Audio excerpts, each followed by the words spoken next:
আজকে সব নেতারা এবং কিছু অভিনেতারা গেছেন দার্জিলিং ঘুরতে। হ্যাঁ, এবং সবার আগে এবং সেখানে রঞ্জিত মল্লিক রয়েছেন, তথাগত রায় রয়েছেন, কলকাতার প্রাক্তন মেয়র শ্রী শোভন চট্টোপাধ্যায় রয়েছেন, কুণাল ঘোষ রয়েছেন এবং একজন স্পেশাল অভিনেতা আছেন, এবং লাস্টে থাকবে একটা স্পেশাল ট্রিবিউট।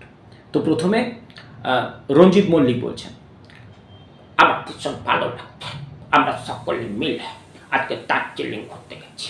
ঠিক আছে, আচ্ছা এই সিপিএমের রবিন বাবু, আপনি আমাকে বলুন দার্জিলিংটা কেমন ঘুরলেন?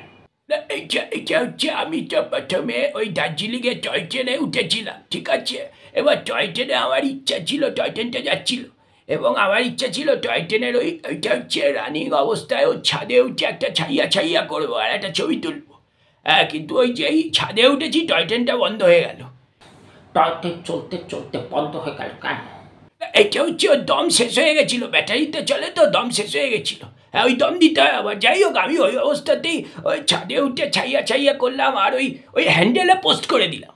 আমাদের সামনে আছেন তৃণমূলের শ্রী কুণাল ঘোষ, আপনি কি বলবেন এ ব্যাপারে?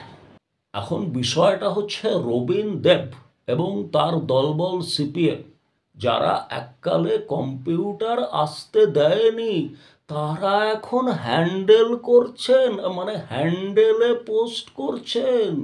ঝগড়াঝাটি একদম করবেন না আপনারা। আচ্ছা রবীনবাবু, আপনি বলুন দার্জিলিংয়ে যে আপনি গেছিলেন তা ঘরটা ঠিক মতো পেয়েছিলেন? কিরম পেয়েছিলেন? এটা ক্লিয়ার কাট বলে রাখি যে ঘর নিয়ে আমার সঙ্গে একটা ছলচাতুরি করা হয়েছিল। এইটা হচ্ছে আমাকে একটা ঘরে নিয়ে গিয়ে বলছে এই ঘরটা আপনার জন্য। আমি বললাম স্পেশালিটি কী আছে? বলছে এই দেখুন, জানলা খুলে আমাকে দেখাচ্ছে কি দারুণ ভিউ, ওই দেখুন এটা হচ্ছে সামনের পাহাড়টা পুরো ক্লিয়ার দেখা যাচ্ছে। আমি বললাম ধুস, আলিমুদ্দিন দেখা যাচ্ছে, তাহলে আর কি হলো? এখন বিষয়টা হচ্ছে যে ঢেঁকি স্বর্গে গেলেও ধান ভাঙে, তাই রবীন দেব দার্জিলিংয়ে এসেও আলিমুদ্দিন দেখছেন। চাকরি করবেন না, বুঝতে পারছি। তা দার্জিলিংয়ে এনজয় কিরকম করলেন, বরফটা পেলেন? এইটা পেয়েছি। এইটা হচ্ছে গিয়ে ওই মেলে গিয়ে দেখলাম, সেখানে এইটা হচ্ছে গিয়ে বরফ পড়ছিল, ঠিক আছে। আর সে বরফের মধ্যে হচ্ছে গিয়ে হানিমুন কাপেলরা দাঁড়িয়ে আছে এবং নিজেদের মধ্যে চুটিয়ে বরফ ছড়াছড়ি করছে। এবার এইটা দেখে আমার সে পুরনো হানিমুনের কথা মনে পড়ে গেল। কি বলছেন কি? এসব দেখে আপনি আবার হানিমুন থেকে গেলেন নাকি? এইটা ঠিক বলছেন না, এটা সম্ভব না। ইতিহাস রিপিট হতে পারে, কিন্তু হচ্ছে গিয়ে হানিমুন রিপিট হয় না। যাই হোক, আমিও ওদের দেখে আমিও বরফ ছোড়াছুড়ি করলাম। আপনি হানিমুন কাপেলদের সঙ্গে বরফ ছোড়াছুড়ি করলেন?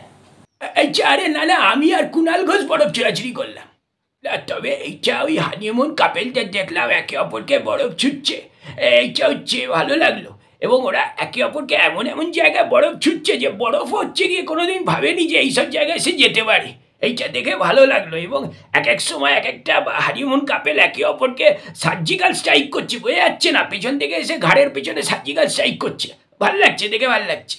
এই সময় আমাদের মধ্যে ওই দার্জিলিংয়ের গ্রুপে এসে গেছিলেন বিখ্যাত অভিনেতা শ্রী পরাণ বন্দ্যোপাধ্যায়। তো পরাণবাবুকে জিজ্ঞাসা করা হলো, আপনি এই হানিমুন কাপলরা বরফ ছোড়াছুড়ি করছে, আপনি কি বলবেন?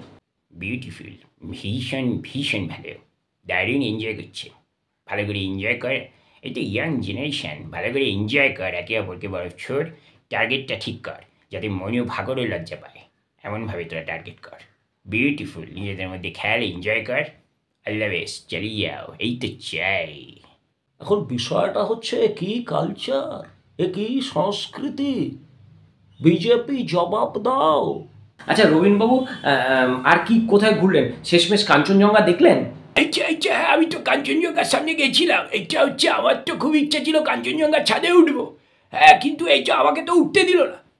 বলছে আগে উঠতে দিত, 3 মাস ধরে বন্ধ আছে, সব লোকের লাইন দিয়ে আছে, কেউ উঠতে পারছে না, একটা সমস্যা হচ্ছে। সে কি, কিসের সমস্যা? আরে এইটা হচ্ছে, বলছে যে 3 মাস আগে নাকি অঞ্জন দত্ত গিটার নিয়ে কাঞ্চনজঙ্ঘা ছাদে উঠেছে, সেই যে উঠেছে আর নামছে না। সবার লাস্টে আছেন বিজেপির শ্রী তথাগত রায়। তথাগতবাবু, কিরম ঘুরলেন দার্জিলিং, কাঞ্চনজঙ্ঘা টঙ্গা কিরম দেখলেন বলুন? সে যে আমার দার্জিলিং ট্যুর ভালো হয়েছে, কিন্তু শেষে একটা খুব বাজে ব্যাপার হয়ে গেছে। আমি কাঞ্চনজঙ্ঘা দেখছিলাম, ওখানকার স্থানীয় লোকেরা বলছে কাঞ্চনজঙ্ঘা আমাদের গর্ব, দার্জিলিংয়ের গর্ব, উত্তরবঙ্গের গর্ব। আমাদের কাঞ্চনজঙ্ঘা আছে, আপনাদের কি আছে? আমরা সকালে উঠে রোজ কাঞ্চনজঙ্ঘা দেখি, আপনারা কি দেখেন? এতবার যখন বলছি আমার মাথা গরম হয়ে গেছে। আমি বলেই দিয়েছি, আপনাদের যদি কাঞ্চনজঙ্ঘা থাকে আমাদেরও কাঞ্চন মল্লিক আছে, রোজ ফেসবুকে দেখা যায়। এই শুনে একটা বিশৃঙ্খলার সৃষ্টি হলো, আমি পালিয়ে এলাম ওখান থেকে। যার কণ্ঠ মিমিক্রি করে আমার জীবন শুরু, আমার মিমিক্রির পথ চলা শুরু, মানুষের এত ভালোবাসা পেয়েছি, আপনাদের এত ভালোবাসা পেয়েছি। তো তারই এবং দর্শকরা চেয়েছে, তারা বলছেন যে আজকে হয়তো বুদ্ধবাবু নেই, কিন্তু আপনার কণ্ঠের মধ্যে দিয়ে তিনি যেন আমাদের মধ্যে থেকে যান, তারা শুনতে চান। তাই তাদের প্রতি শ্রদ্ধা জানিয়ে, বুদ্ধদেব ভট্টাচার্যর প্রতি আমার প্রণাম ও শ্রদ্ধা জানিয়ে তারই একটি কবিতা তিনি বলতেন, এটা মানে খুব অত্যন্ত তাৎপর্যপূর্ণ। এই এই যে লাইনগুলো আমি বলবো, সেই মানুষটি বলতেন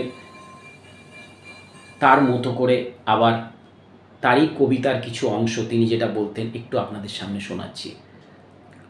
ঠিকানা আমার চেয়েছ বন্ধু, ঠিকানার সন্ধান আজও পাওনি, দুঃখ যে দিলে করব না অভিমান। ঠিকানা না হয় না নিলে বন্ধু, পথে পথে বাস করি, কখনো গাছের তলাতে, কখনো পর্ণকুটির করি। আমি যা যাবর কুড়াই পথের নুড়ি, হাজার জনতা যেখানে সেখানে আমি প্রতিদিন ঘুরি। বন্ধু ঘরের খুঁজে পাই না কো পথ, তাই তো পথের নুড়িতে গড়ব মজবুত ইমারত। বন্ধু আজিকে আঘাত দিও না তোমাদের দেওয়া ক্ষতে, আমার ঠিকানা খোঁজ করো শুধু সূর্যোদয়ের পথে। বুদ্ধদেব ভট্টাচার্য অমর রহে, লাল সেলাম।